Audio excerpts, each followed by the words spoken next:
Battle at Hangvuit, the great sacrifice. The raiders pounced on Hangvuit with a savage plague of swords, spears, and unbridled, if not strategic fury. They launched a massive attack on the unsuspecting kingdom from inside and outside.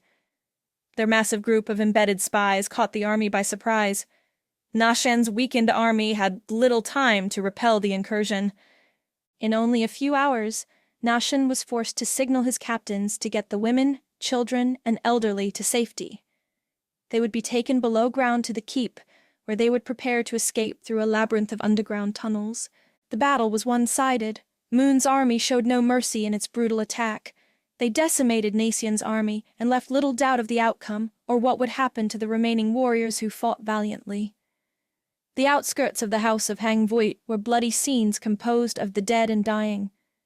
Warriors were left to exsanguinate with limbs severely severed or completely hacked off. With the king's army obliterated and only a few stragglers fighting back, Moon dispatched half his army away, leaving a small crew to continue the battle. There was just one mission left at Hangvuit: death to the royal family, Nacian and Tanner. Moon had no idea Tanner was not in the kingdom, but in the opposite direction, the direction his army was sent, towards Nyansvet and King Kalin. Nacian, his steward, and 10 of the king's guards barricaded themselves inside the inner courtyard. 5 of Moon's savages wormed their way inside in an attempt to assassinate Nacian.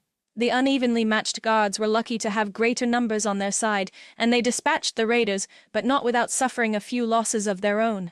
Nacian was still incredulous. The hours of battle still felt like a dream to him. Time moved slowly, and Nacian felt as if he were underwater, suffocating. All he could think about was Tanner, and why he'd abandoned his son and left him in the Black Wildwood alone. Zahn burst in through a narrow passage hidden in a corner. He was sweating profusely, panting and bleeding from his upper arm. He looked like he barely survived a battle for his life. "That is it, my lord," he coughed. "Raiders have breached the gates. We must get to the tunnels." The urgency in Zan's voice was lost on Nation. He moved to the window overlooking the appalling blood-stained battleground below and stared out toward the distant Black Wildwood. Zahn waited for Nacian to respond, but then there was banging on the large wooden door, the only barrier between them and Moon's army. "My lord!" he shouted. "We must go! Now! Steward, ready the king's belongings!" The steward grabbed Nation's chest, but Nation held out a hand to stop him. "No, Zahn." Nacian shook his head as he looked out the window. "This is where it will end." He waved the steward over. "Steward, you and the guards will lead my people away from here. Follow the tunnel beyond the wall." He cupped the steward's shoulders in his hands and brought him close, locking eyes with him to illustrate the dire importance of his next words. "After everyone is safe, then and only then, I require you to ride to the Black Wildwood. Locate the Jade Veld. It is where you will find Tanner. Tell him to flee and never return. Make him heed your words." The steward looked to Zahn for confirmation. Zahn nodded, and the steward signaled 3 guards to join him in the narrow passageway leading out of the main court. Nashin turned to Zahn and smiled.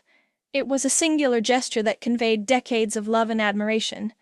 He turned his body toward Zahn and bowed deeply, showing utmost respect to his captain. "If this be the end of our days, may our final vision be the sight of our swords, stained with the blood of our enemy." Zahn bowed in return. When he stood, a tear streamed down his cheek. Everything within him, every ounce of who he was as a captain, a warrior and confidant, screamed to him to embrace the man before him, to embrace his beloved King Nacian. He resisted the desire to clutch his king, and drew his sword instead. Something had caught his attention.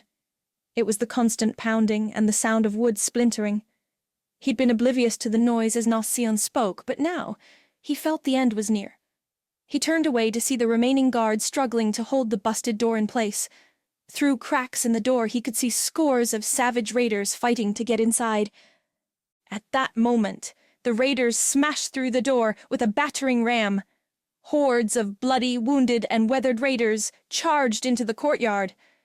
Zahn nodded to King Nacian and thought to himself, what a fitting end indeed. He charged into the fray with one thought: kill as many of the men who stood before him as possible until the end of his life.